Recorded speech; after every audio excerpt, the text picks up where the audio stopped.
Sayın Atavatan YouTube kanalımızın izleyenleri, sizleri Türkmenistan gündemi haber bültenimizde hoş gördük.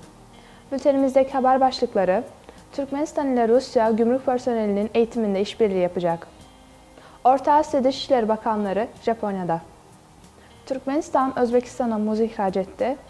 Ve son haberimiz, Kırgızistan Türkmenistan'dan 2 milyar kWh elektrik aldı. İlk haberimiz, Türkmenistan ile Rusya gümrük personelinin eğitiminde işbirliği yapacak. Türkmenistan Devlet Gümrük Servisi ile Rusya Federasyonu Federal Gümrük Servisi arasında ortak eylem planının uygulanmasına ilişkin çalışma grubu üyelerinin çevrimiçi toplantısı video konferans yoluyla gerçekleştirildi.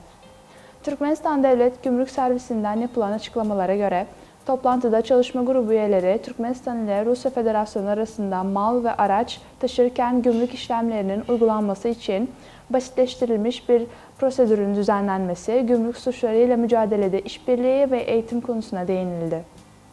Toplantı sonucunda personel eğitimi alanında bir işbirliği mutabakatına imzalamak için uygun önlemlerin alınmasına karar verildi. Orta Asya Dışişleri Bakanları Japonya'da. Türkmenistan Bakanlar Kurulu Başkan Yardımcısı Dışişleri Bakanı Reşit Meredov, Orta Asya-Japonya diyaloğunun 9. Dışişleri Bakanları toplantısına katılmak üzere bulunduğu Tokyo'da bir dizi temaslarda bulundu.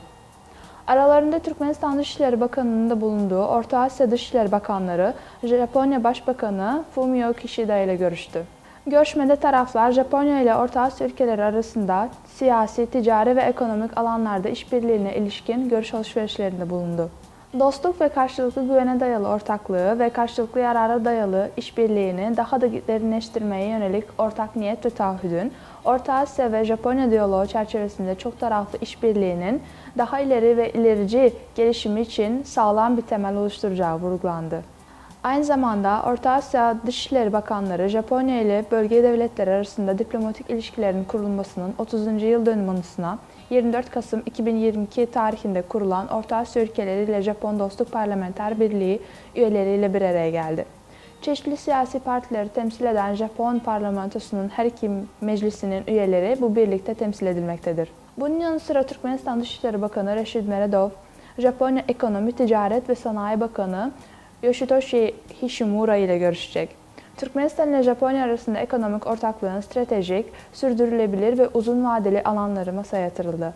Görüşme sonunda Türkmenistan Dışişleri Bakanı ile Japonya Ekonomi, Ticaret ve Sanayi Bakanlığı arasında altyapı alanında işbirliği mutabakat zaptı imzalandı. Türkmenistan Özbekistan'a muz ihraç etti. Özbekistan Devlet İstatistik Komitesi'ne göre Ocak-Kasım 2022 tarihinde Özbekistan yurt dışından 127.2 bin ton muz ithal etti. Ülkenin muz ithalat hacmi geçen yılın aynı dönemine göre 57.4 bin ton arttı. Özbekistan'a muz ihraç eden ülkeler arasında Türkmenistan da yer almaktadır. Özbek basınına göre Türkmenistan söz konusu dönemde Özbekistan'a 324 ton muz ihraç etti.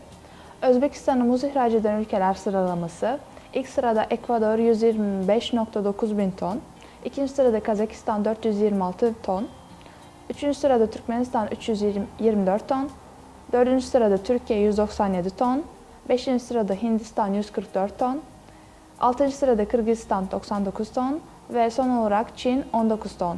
Kırgızistan, Türkmenistan'dan 2 milyar kWh elektrik aldı.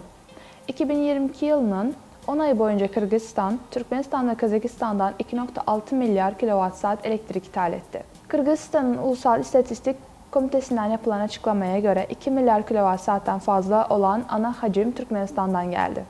Kazakistan'dan 580.1 milyon kWh ithal edildi.